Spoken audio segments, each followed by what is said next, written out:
Mesdames et messieurs, bonjour et bienvenue à Lumière du Monde. Nous en sommes déjà à notre dernière émission de la saison. Aujourd'hui, nous recevons sur le plateau Geneviève Laroche, une spécialiste de justice alimentaire. Dans notre reportage, nous nous demandons si des jeunes pensent encore à devenir prêtres en 2021. Et nous recevons le cardinal Lacroix qui nous parlera de la campagne de financement. Bonne émission!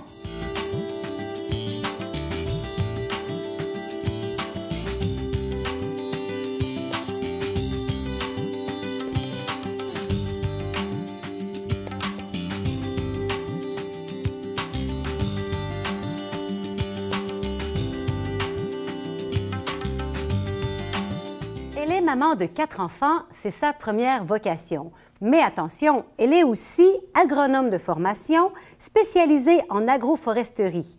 Et elle coordonne les activités de la chaire en développement international de l'Université Laval. Elle travaille notamment au niveau de la justice alimentaire. Elle est aussi très impliquée dans sa paroisse. Nous accueillons Geneviève Laroche. Bonjour Geneviève. Bonjour Geneviève. Alors aujourd'hui, un grand sujet. La justice alimentaire. Mais qu'est-ce que c'est? Qu'est-ce que c'est? Quel grand mot!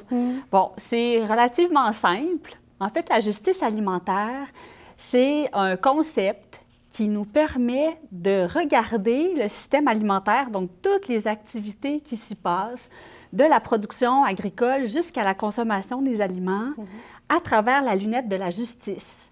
Donc, ce qui nous intéresse à travers la justice alimentaire, c'est vraiment de voir où sont les injustices pour les producteurs, les personnes qui travaillent en transformation alimentaire, pour les personnes qui consomment aussi les aliments, mais aussi pas seulement de les voir, de les comprendre, ces injustices, mais comment faire pour les atténuer, donc pour travailler à un monde plus juste à travers l'alimentation.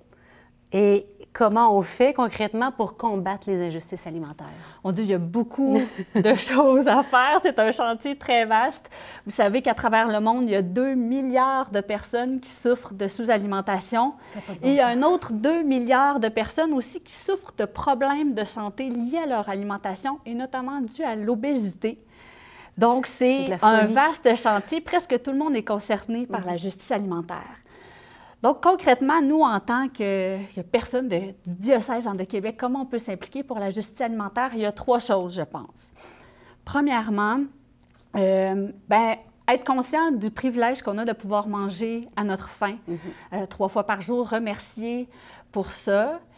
Puis ensuite, deuxième chose d'importante, c'est de s'informer sur la provenance de nos aliments, sur ce que nos voisins vivent aussi en termes de situation alimentaire, de se laisser toucher, d'aller vers les gens qui ont peut-être plus de difficultés à s'alimenter pour toutes sortes de raisons, que ce soit des raisons de santé, des raisons de pauvreté économique, que ce soit des raisons de tout autre, de difficultés familiales, peu importe. Donc, d'aller vraiment à la rencontre de ces gens-là pour comprendre leur situation, je pense que c'est vraiment le cœur de ce qu'on peut faire. Puis ensuite, j'inviterais les gens peut-être à choisir un pas. Pas en faire 1000, pas en faire 100, en faire seulement un. Au moins, on est sûr de le faire. Exactement. Donc, ça peut être un pas, par exemple, choisir d'acheter un produit qui est certifié équitable, parce que ça nous assure que les travailleurs qui ont contribué à ce que l'aliment se rende sur nos tablettes ont été traités avec dignité et ont reçu une rémunération juste pour leur travail. Ça peut être aussi, lorsqu'on est bénévole, par exemple, dans des banques alimentaires ou dans tout autre milieu, de considérer les personnes qui viennent à nous et qui sont en situation de demande comme des êtres humains remplis de dignité. Pas seulement comme des clients, mais vraiment comme des personnes qui ont besoin de retrouver cette dignité première qui est celle des... Oui, c'est ça, exactement. La dignité. Exactement. Je pense que c'est quelque chose qui est particulier au concept de justice alimentaire, c'est que cette notion-là de justice ne peut pas être comprise sans entrer en lien avec les personnes.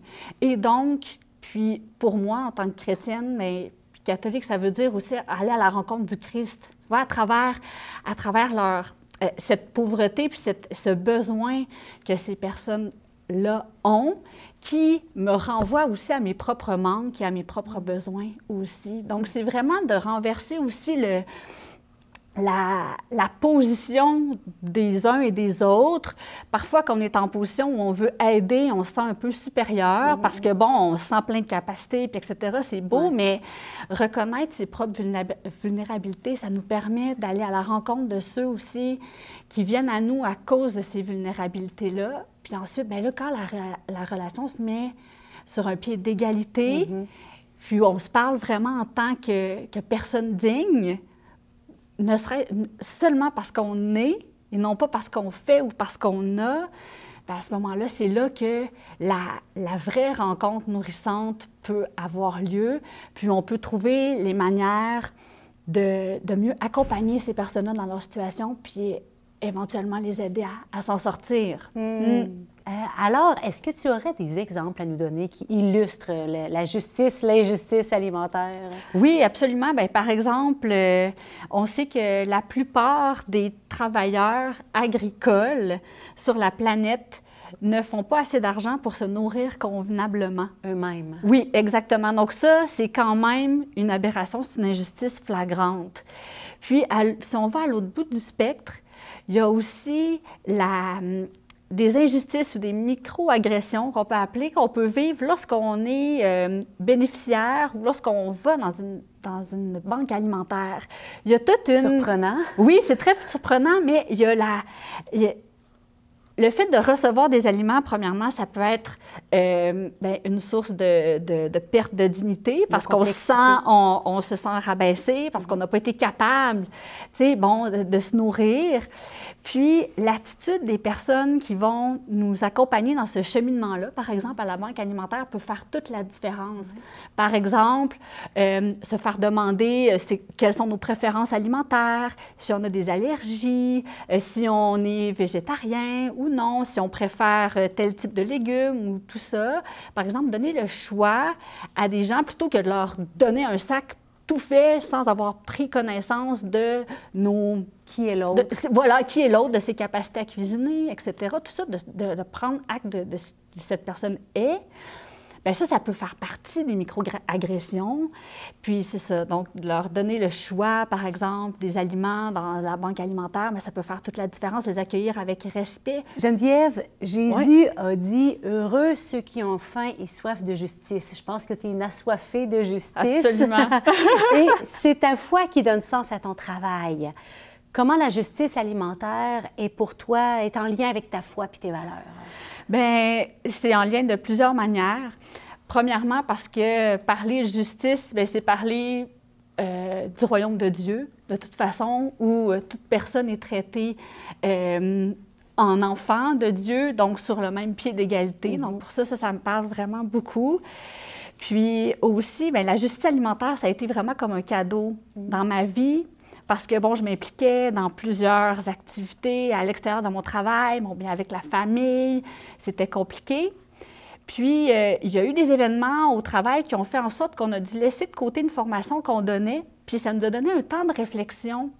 On travaillait déjà sur les questions alimentaires, puis là, nous est venu, on a entendu parler de la justice alimentaire, donc on a approfondi ça, puis on a trouvé que c'était un concept tellement plus porteur que ce qu'on faisait auparavant, qu'on a décidé de l'utiliser finalement, puis de l'approfondir et d'en faire une formation.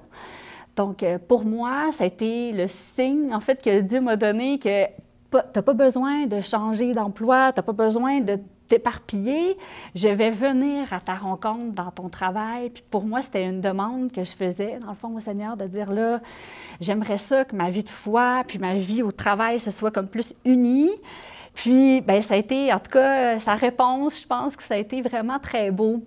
Il a unifié tout ce que tu étais, ton désir profond d'être une actrice concrètement auprès des gens qui ont besoin. Oui, c'est ça, exact. Puis, à travers le comité d'organisation, ce qui est beau aussi, c'est qu'en parlant de justice alimentaire, on s'est dit on ne peut pas parler de justice sans inclure sur notre comité des gens qui souffrent de cette injustice-là, parce que c'est vraiment une souffrance quand on est en situation d'injustice.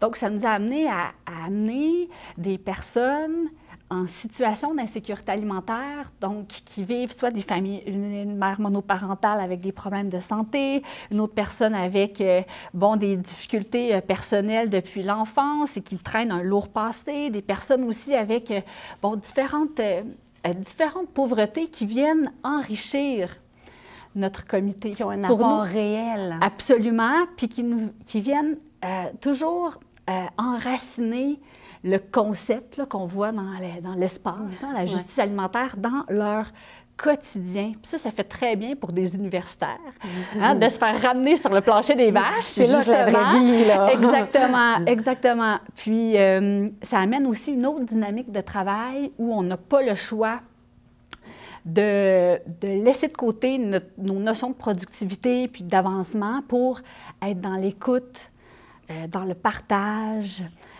puis dans le profond respect, en fait, de ce que chacune de ces personnes apporte, puis nous aussi, de ce qu'on apporte aussi au comité. Donc, ça a transformé littéralement nos relations humaines à l'intérieur de notre équipe de travail. Donc, pour moi, ça a été une des plus grandes grâces, finalement, de ce travail sur la justice alimentaire que j'ai vécu. Un grand merci, Geneviève. Puis merci aussi de manière spéciale de nous avoir dit, rappelé comment, comme diocésains, comme chrétiens aujourd'hui, on peut faire notre part pour combattre les injustices alimentaires et redonner à chacun sa dignité. Exact. Puis avoir conscience qu'au travail pour l'humanité, bien, ça prend des liens humains aussi, de travailler sur la beauté des liens. Absolument, merci. Absolument. Puis ce que je dirais en terminant, c'est que c'est pas ce qu'on fait qui compte, c'est vraiment la manière, puis le cœur qu'on y met. Donc, peu importe, voilà, je pense que c'est ça qui compte le plus, vraiment. Merci, Geneviève. Ben, quelle beauté, c'est beau, merci. Ce reportage présente un sujet dont on parle peu. Pourtant, il reste bien vivant dans le cœur de jeunes hommes qui osent écouter l'appel qui résonne en eux. Est-ce que je voudrais devenir prêtre?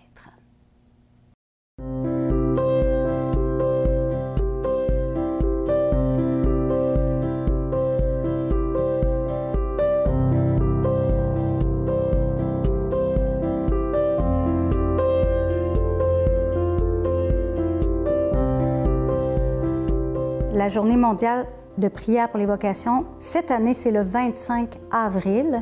Donc, c'est un moment particulier où on prend conscience de notre vocation à chacun, de notre appel, et aussi qu'on prie d'une façon particulière pour les vocations spécifiques. L'Église, elle existe de par un appel. C'est un appel de Dieu qui s'adresse à chacun et chacune de nous, de devenir enfant de Dieu par le baptême. Et la réponse à cet appel fondamental à la vie se traduit par une vocation particulière dans laquelle la personne va s'épanouir, va être heureuse, va se réaliser, va pouvoir développer son plein potentiel dans le service de l'autre, dans le service de l'Église, dans le service d'une communauté chrétienne.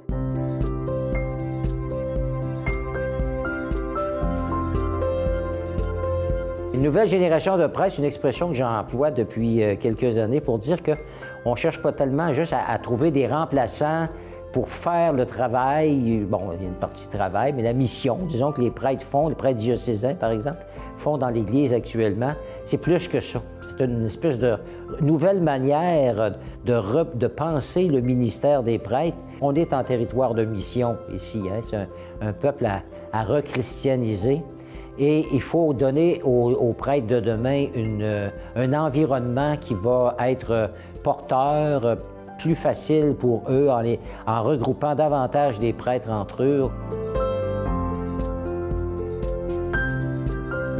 En fait, pour les jeunes en recherche, principalement, ça fait partie de notre mandat d'être disponible pour eux, pour de l'accompagnement personnel et aussi de développer des moyens pour qu'ils puissent être accueillis, être accompagnés, pouvoir discerner dans l'appel vocationnel qu'ils ressentent, comme par exemple les grâces matinées. Ça, c'est un moyen particulier pour que des jeunes hommes puissent se réunir ensemble, échanger sur l'appel qu'ils portent et aussi les différents aspects qui concernent la vocation sacerdotale aujourd'hui.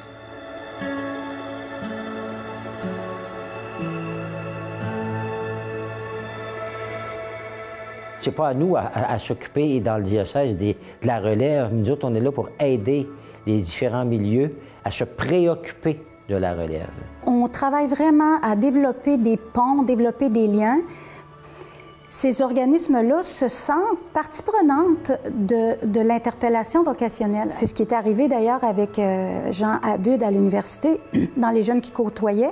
Vous voyez que certains avaient le goût comme d'aller plus loin, de réfléchir, s'arrêter davantage sur leur vocation spécifique.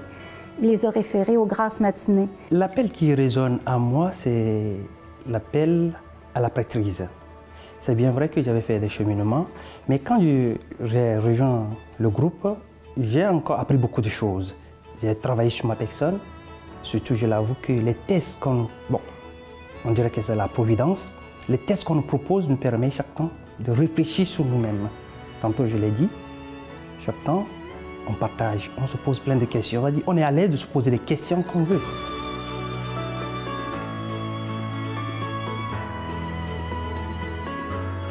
Dans le fond, ce qui m'attire à fréquenter les grasses matinées, c'est que je trouve que dans notre société, c'est difficile de parler de ce genre de préoccupations-là que j'ai, de comment je pourrais servir Dieu, quelle est ma vocation. Puis je pense que ça donne un contexte très bien où que je peux parler de ça avec des gens qui ont ces mêmes préoccupations-là, puis des gens qui savent comment m'orienter un peu plus. Dans le fond, je suis pas seul. Mais je pense que l'ensemble des activités, c'est bien. Les prières, la lecture de la parole de Dieu. Puis aussi les discussions qu'on a, on peut se poser des questions, dire c'est quoi qu'on pense de certaines choses. On a vraiment la place pour parler. Je pense que c'est vraiment un bon environnement social, on pourrait dire. Moi, l'appel qui résonne en moi, c'est à aimer. Je pense que l'amour, ça se fait dans le service. Maintenant, pour le service, que ce soit dans le mariage ou en devenant prêtre, c'est un peu un détail, c'est important, mais je prétends pas savoir c'est à quoi Dieu m'appelle, puis je pense que je vais laisser les choses aller. Mais je pense que généralement, les jeunes de ma génération sont ouverts à la foi, plus qu'on peut le penser, surtout comparé à la génération de nos grands-parents ou de nos parents. Puis moi, à chaque fois que j'en ai parlé, ça a été très respectueux puis intéressant. J'inviterai aussi les jeunes hommes comme moi qui se posent la question à vraiment pas hésiter puis à y aller à ces rencontres-là, si ça les intéresse, puis qu'ils n'ont rien à perdre, en fait.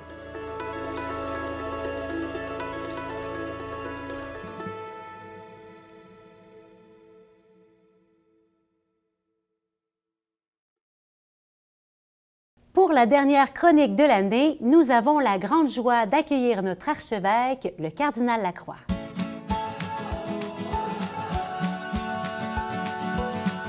Bonjour, Monsieur le cardinal. Bonjour Geneviève. Merci de m'accueillir pour cette dernière de la saison. Bien, ça fait tellement plaisir.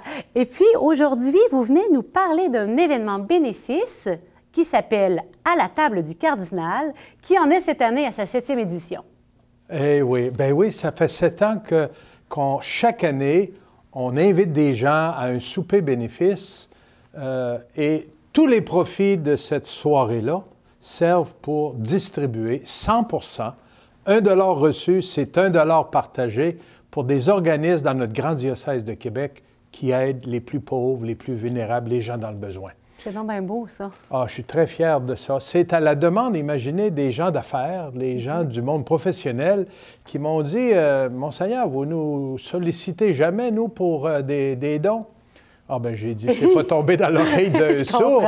Et alors, avec un groupe, justement, d'hommes et de femmes d'affaires, de professionnels, du monde corporatif, les entrepreneurs, on a monté un comité et c'est eux qui vendent des tables, des commandites, en fait, et qui invitent.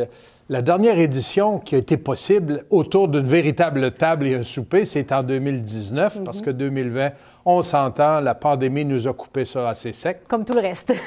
Et on avait 735 convives au Centre des congrès de Québec. Et c'est une soirée magnifique de retrouvailles, de partage. Et c'est de voir comment les gens sont heureux qu'on puisse venir en aide à des organismes qui, à longueur d'année, servent et aident les gens dans le besoin. Depuis 7 ans maintenant, c'est plus de 80 organismes. C'est pas rien qui reçoivent. Fou. La dernière édition, l'an passé, qui a été une levée de fonds seulement parce qu'on n'a pas eu de véritable souper, a recueilli 282 000 $. Alors, cette année, on l'ouvre non seulement au monde corporatif, les professionnels, les entrepreneurs, on l'ouvre aussi à monsieur et madame qui souhaitent participer. Même moi, je vais pouvoir être là. Absolument. Enfin! Absolument. En fait, c'est une levée de fonds. Oui. Alors, il n'y a pas de souper ni de rencontre. C'est impossible encore cette année. Mais on espère l'an prochain pouvoir vraiment s'attabler à la table du cardinal pour une soirée magnifique. Alors, mais cette année, c'est ce qu'on fait.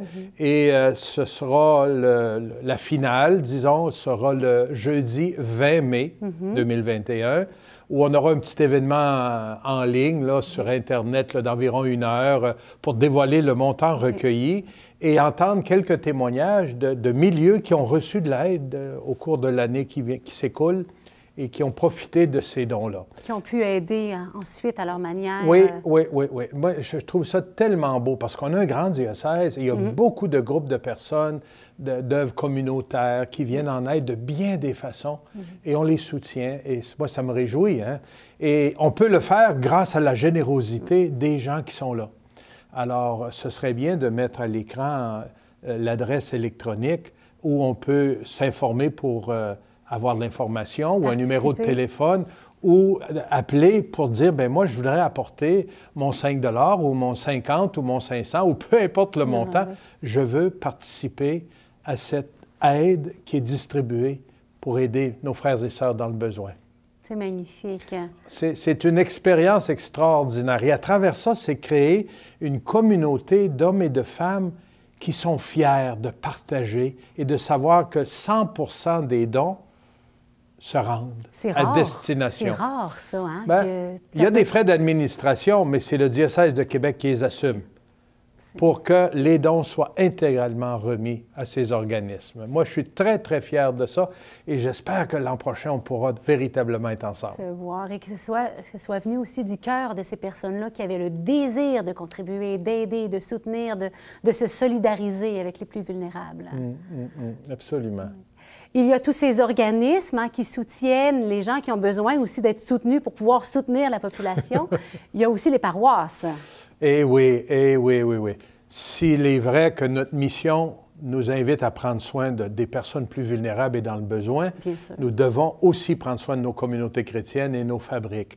Et chaque année aussi, on a une campagne de financement, on la connaît parfois comme sous le nom de capitation ou d'aide à la paroisse. En fait, c'est important qu'on demande aux gens. Et cette année a été tellement difficile à cause de la pandémie. Vous savez, on a été des mois fermés complètement, d'autres époques où on était à 10 personnes, un petit bout à 250, on est revenu à 25. Là, on ne sait pas ce que ce sera, mais ça a un impact majeur sur les finances de nos communautés chrétiennes pour payer notre personnel pastoral. C'est très important de pouvoir garder notre monde qui sont toujours en service, mais aussi soutenir nos lieux de culte, nos presbytères et nos institutions, notre diocèse qui a grandement besoin. Alors, je suis heureux qu'on puisse en parler un peu parce que si on veut continuer à servir les gens, il faut avoir les moyens de le faire.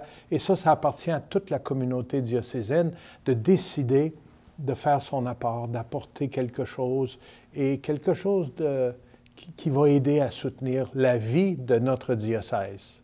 Merci, Monsieur le cardinal. Donc, très hâte de vous retrouver le jeudi 20 mai pour la conclusion de la table du cardinal. Et on regarde à l'instant une vidéo qui a été produite il y a quelque temps sur la campagne de financement des paroisses, vidéo à laquelle j'ai eu la joie de participer avec d'autres chrétiens et chrétiennes bien impliqués dans leur milieu. Merci Geneviève.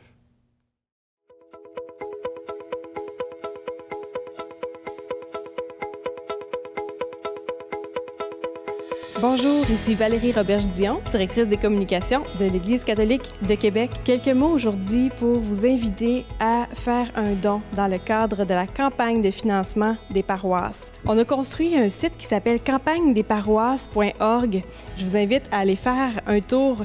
Vous allez voir plusieurs bonnes raisons de donner à votre communauté chrétienne. Votre paroisse, c'est un milieu où on peut se ressourcer, où on peut célébrer, où on peut découvrir notre foi, où on peut la partager aussi. On protège, on valorise notre patrimoine religieux. Je ne sais pas si vous saviez qu'il y a plus de 220 églises qui sont sous la responsabilité de nos 38 paroisses en ce moment. Dernier argument, si je peux dire, mais non le moindre, c'est que votre communauté chrétienne prend soin de ceux et celles qui traversent des difficultés. Les familles, les aînés, les personnes qui traversent un deuil, et tellement d'autres personnes sont soutenues par votre communauté chrétienne. Mais maintenant, plus que jamais, votre paroisse a besoin de votre soutien pour poursuivre sa mission. En tant que directeur général, je m'occupe des ressources financières, des ressources humaines, des ressources matérielles. Et chacun de ces secteurs d'activité-là a été durement touché par la pandémie.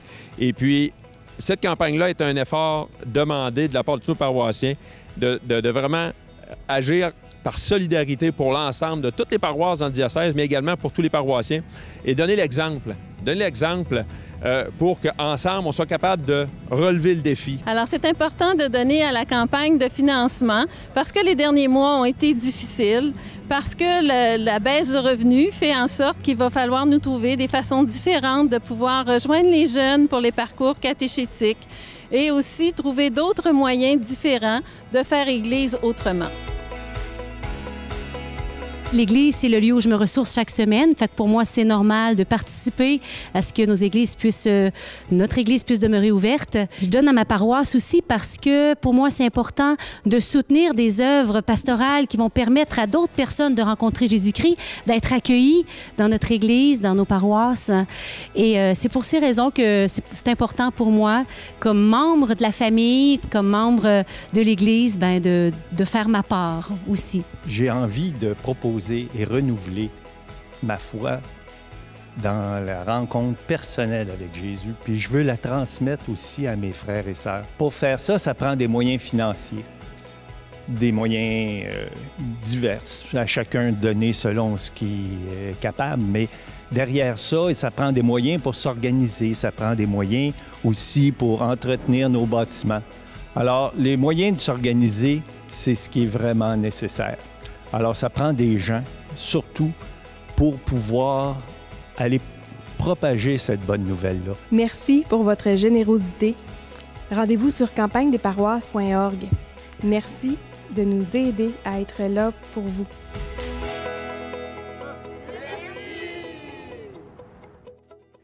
C'est déjà la fin de cette saison. Merci pour votre fidélité à être des nôtres. C'est avec regret que nous vous disons au revoir pour l'été, mais dans la confiance que nous nous retrouverons pour la saison prochaine à l'automne. Cela a été un plaisir de passer une grande partie de l'année avec vous. Ne vous inquiétez pas, tout au long de l'été, il y aura des reprises de votre émission Lumière du Monde. Vous pouvez aussi revoir toutes les émissions sur notre site et la page Facebook ecdq.tv. On se dit à très bientôt.